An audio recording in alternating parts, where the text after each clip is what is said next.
Close your eyes for just a moment. Take a deep breath. And let me ask you something that's been sitting in your heart, waiting to be acknowledged. Have you ever felt like you're standing in a room full of people who speak your spiritual language, and yet, somehow, you're still completely alone? Have you ever wondered if there's something wrong with you because even those who walk the same path seem to look at you with confusion, maybe even distance themselves from you? Well, beloved, I want you to know right now, in this very moment, that you are not broken. You are not too much. You are not crazy. What you're experiencing is actually a sacred unfolding. And before we go any further, I need you to understand something profound about your journey. You see, consciousness itself moves in waves, in layers, in dimensions that unfold according to divine timing. And just as a butterfly cannot explain its metamorphosis to the caterpillar, you cannot always communicate the realm you're inhabiting to those who haven't yet arrived there. This isn't about being better than anyone. This is about recognizing that spiritual evolution is real, and we're all moving at our own pace, according to our own soul's agreement with the universe.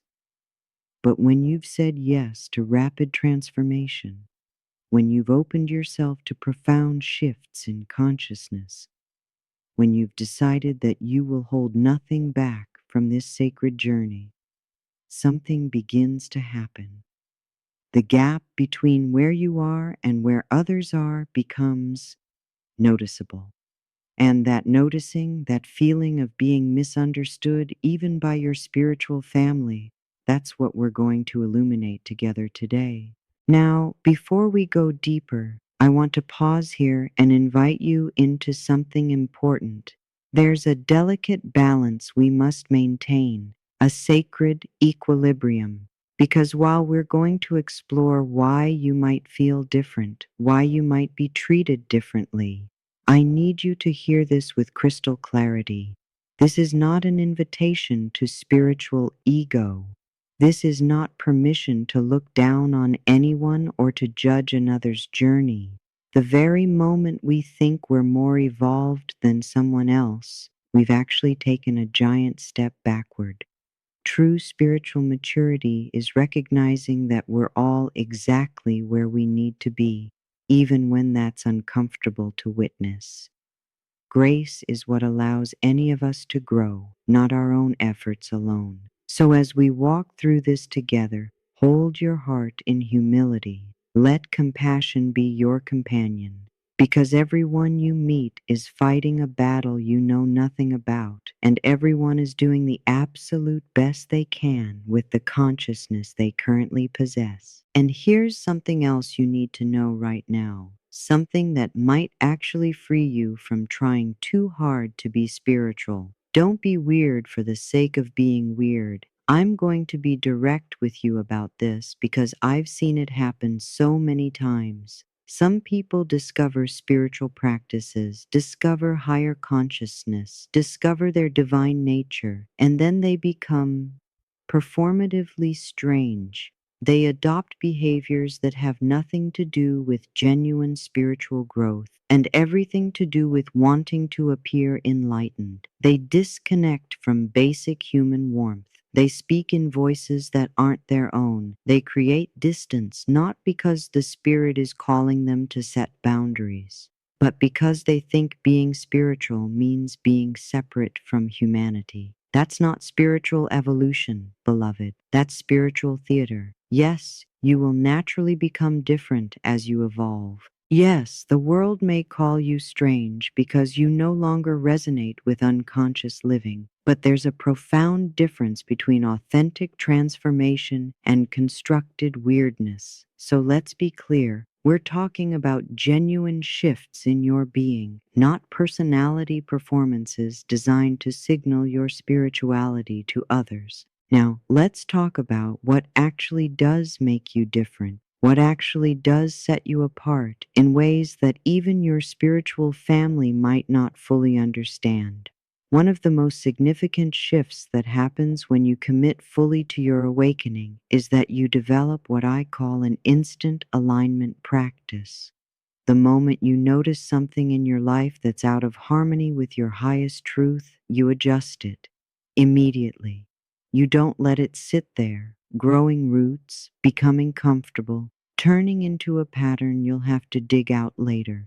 The instant you recognize that a thought, a behavior, a habit, or a relationship is pulling you away from your center, you address it. You bring it to the light. You ask for support from the universe, from your guides, from your higher self, and you make the correction. This isn't perfectionism, and it isn't self-punishment. This is sacred self-honoring. This is recognizing that every moment you allow yourself to stay out of alignment, you're creating more work for yourself later. But here's what happens when you live this way, when you're constantly fine-tuning your frequency, constantly choosing the highest path available to you in each moment. It becomes convicting to those around you who aren't doing the same thing. They see you making these micro adjustments, these continuous choices toward your truth, and suddenly they become aware of all the places where they're not doing that. They become aware of the compromises they're making, the things they're tolerating, the conversations with their own soul that they keep postponing.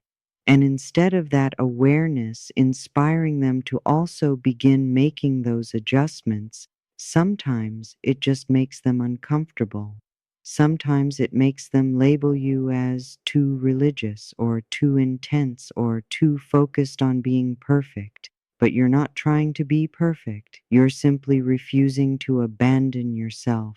You're refusing to let things slide that don't serve your highest good. And that, beloved, is actually a profound act of self-love. So when people react to this quality in you, understand that you're not doing anything wrong. You're simply holding a mirror up to places in their journey that they're not yet ready to address. And that's okay. Everyone has their own timing. Your job isn't to slow down so others feel comfortable. Your job is to keep walking your path with integrity and let your very existence be an invitation for those who are ready to step into their own radical alignment. And then there's the matter of purity. Oh, this is a big one, and it's where so much tension arises because you've made a decision, consciously or unconsciously, that you're going to be very careful about what you allow into your energy field. You're not going to watch every show that everyone else watches. You're not going to listen to every song that comes on the radio. You're not going to participate in every conversation, especially when those conversations pull you into lower frequencies of gossip, judgment, or complaint. You've developed discernment about your inputs because you understand something that many people haven't grasped yet. You become what you consume. Your consciousness is shaped by what you allow to pass through the gates of your awareness. And so you've become a guardian of your inner temple. You've raised your standards, not out of judgment for those who have different standards, but out of respect for the sacred space within you. But here's what others see. They see someone who won't engage with things that everyone else engages with freely. They see someone who has boundaries where they don't have boundaries. They see someone whose standard is higher than theirs, and that higher standard becomes an uncomfortable mirror. It reveals to them that maybe, just maybe, they're allowing things into their consciousness that aren't serving their highest good. It reveals that maybe they're compromising in ways they've been trying not to think about. And instead of that revelation inspiring them to also protect their purity, instead of that inspiring them to also raise their standards, sometimes it just makes them defensive. Sometimes it makes them say things like, "You're taking this too far," or "You're being too extreme," or "You can't live in the world and be that strict with yourself." But you can, and you are, because you've tasted what it feels like to live in a purified energetic state. And you're not willing to trade that for social acceptance or for fitting in. You're not willing to pollute your consciousness just to make others feel comfortable about the state of their own consciousness. Now, this is where you must be so careful not to fall into pride. This is where you must guard your heart against superiority. Because the moment you start looking at others and thinking, I'm more spiritual than they are because I have higher standards, you've actually lowered your frequency dramatically. True purity isn't about being better than others. True purity is about honoring the divine presence within you so completely that you naturally create an environment where that presence can flourish. Here's another dimension of your journey that sets you apart. You actually serve. You actually give. You actually show up and do the work that spiritual community requires. And this might seem like it should be normal, like everyone in a spiritual community should be actively contributing. But the reality is that many people come to spiritual spaces only to receive.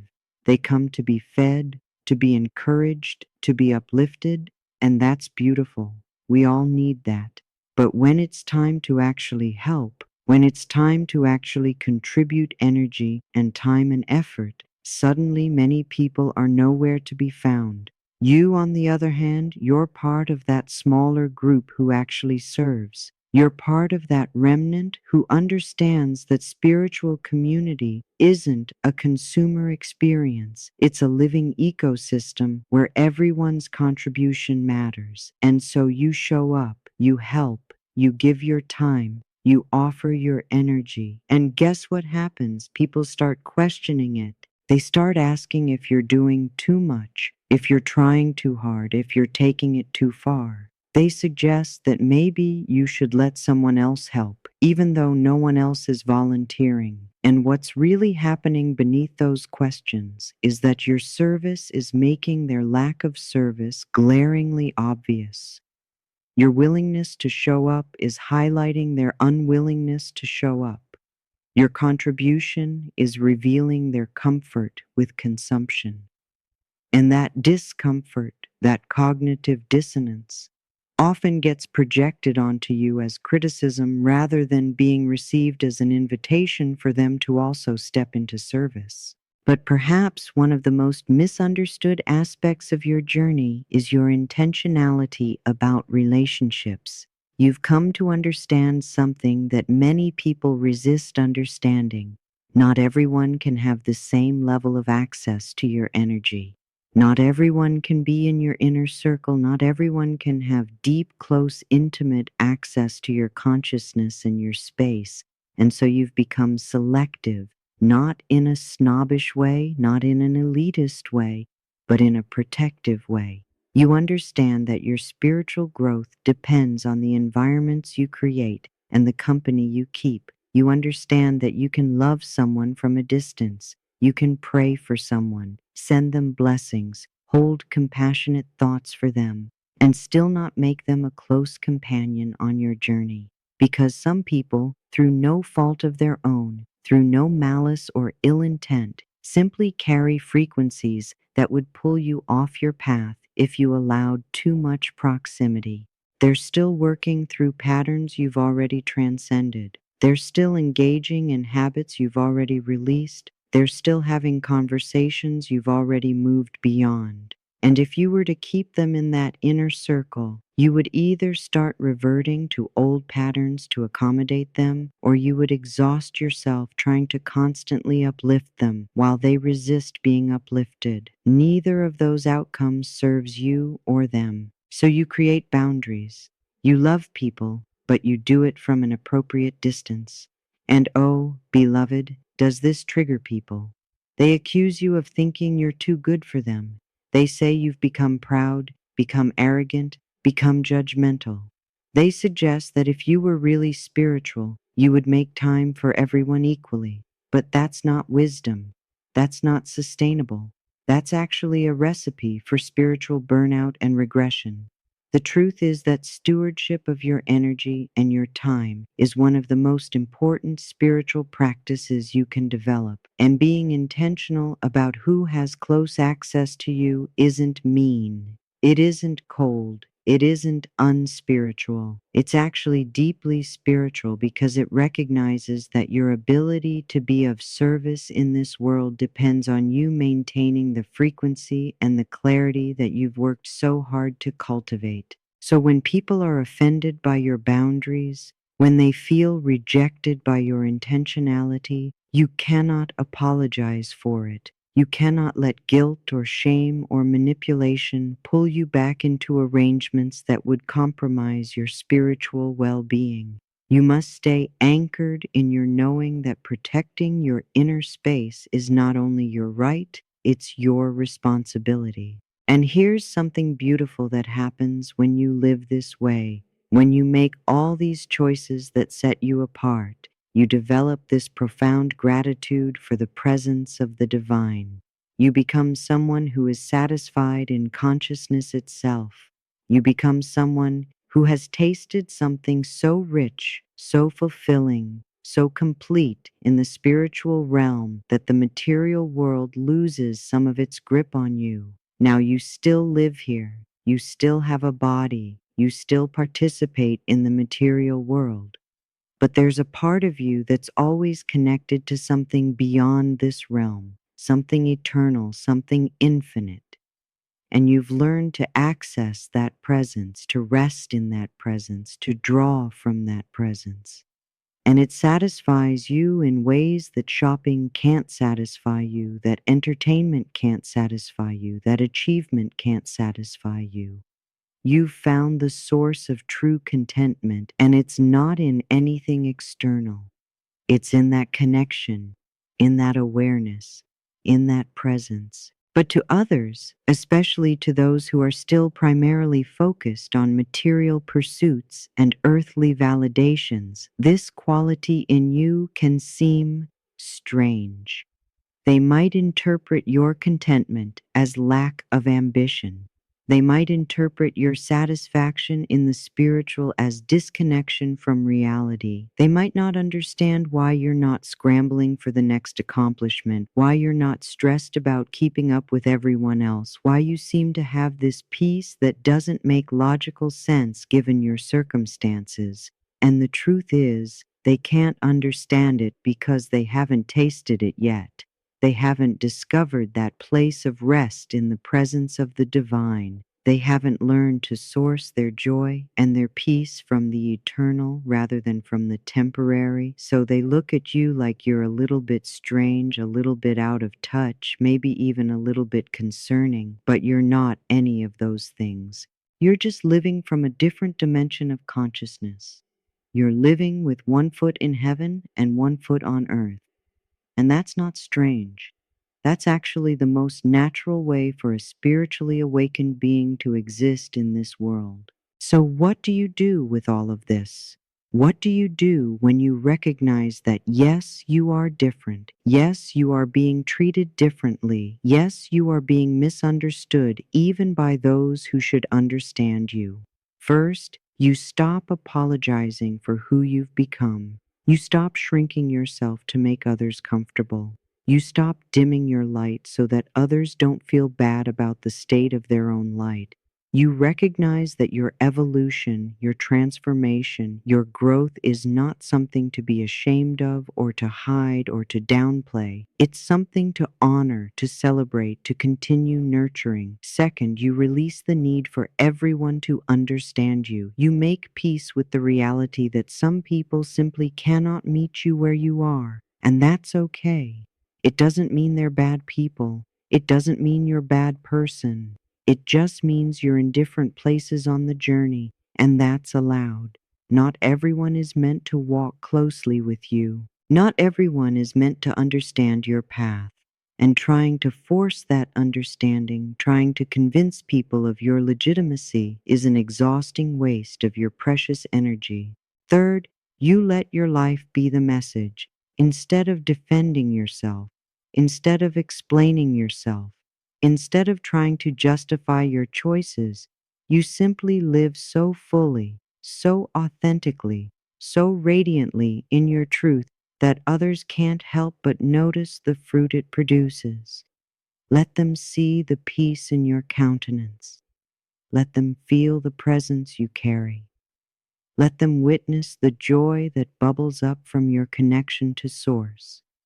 Let them observe the way you handle difficulties with grace, the way you respond to challenges with faith, the way you navigate life from a place of trust rather than fear. That becomes its own testimony, more powerful than any words could ever be. And for those who have eyes to see and ears to hear, your very existence becomes an invitation into their own deeper awakening. Your fire, your passion, your commitment to this path will actually inspire others who are ready to also burn with that same intensity. You won't inspire everyone. You won't awaken everyone. But you will reach the ones you're meant to reach simply by being authentically, unapologetically yourself. And fourth, beloved, and this is so important, you must stay tender. You must keep your heart soft. You must not allow the misunderstanding, the distance, the judgment, the criticism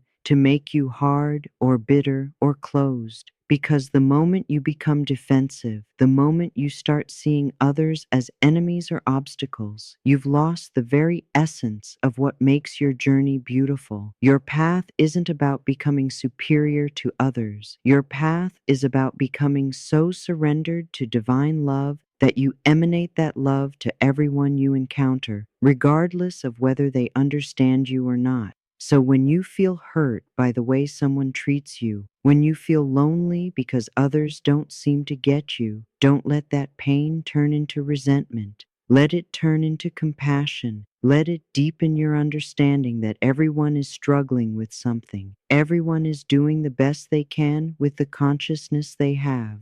Everyone is worthy of love, even when they can't offer you the understanding you desire. I know there are moments when this path feels desperately lonely.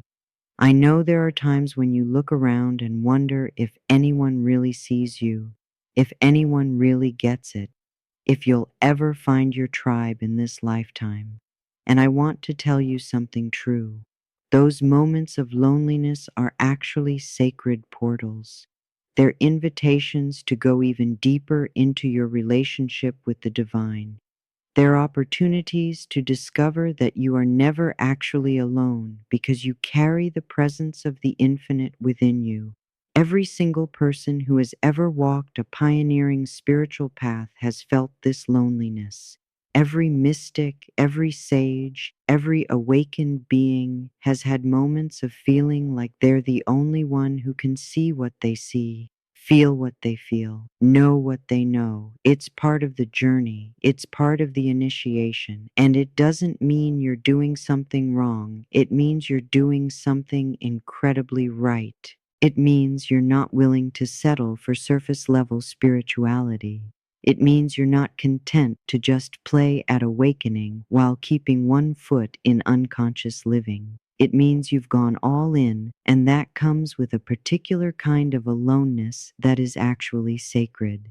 But here's what I want you to understand in the deepest part of your being. Your life matters. Your journey matters. The way you're choosing to live, the standards you're maintaining, the boundaries you're holding, the purity you're protecting, the service you're offering, the presence you're cultivating, all of it matters more than you can possibly know. You are not just living for yourself. You're living as a demonstration of what's possible. You're living as a light in the darkness. You're living as proof that transformation is real, that divine connection is accessible, that there is another way to exist in this world. And there are people watching you, people who haven't said anything, people who seem distant or confused or even critical, but they're watching, and something in them is being stirred, something in them is being activated. Something in them is beginning to wonder if maybe they too could live with that kind of integrity, that kind of presence, that kind of peace. Your fire is contagious even when you can't see the spread. Your light is illuminating paths you didn't even know existed. Your commitment to your truth is giving others permission to commit to their truth. So yes, beloved, they may misunderstand you. Yes, they may distance themselves from you. Yes, they may even criticize or judge or question what you're doing, but stay focused, stay committed, stay anchored in your knowing, because this is your path, your journey, your sacred unfolding, and no one else's opinion of it, no one else's confusion about it, no one else's discomfort with it gets to determine whether you continue walking it. You keep going, you keep growing, you keep saying yes to the next level of your awakening. You keep surrendering more deeply to the divine. You keep protecting your peace, guarding your purity, serving from overflow, creating intentional relationships, and resting in the presence of the sacred. And as you do, as you simply keep being who you are without apology and without compromise, you will begin to see the fruit of it.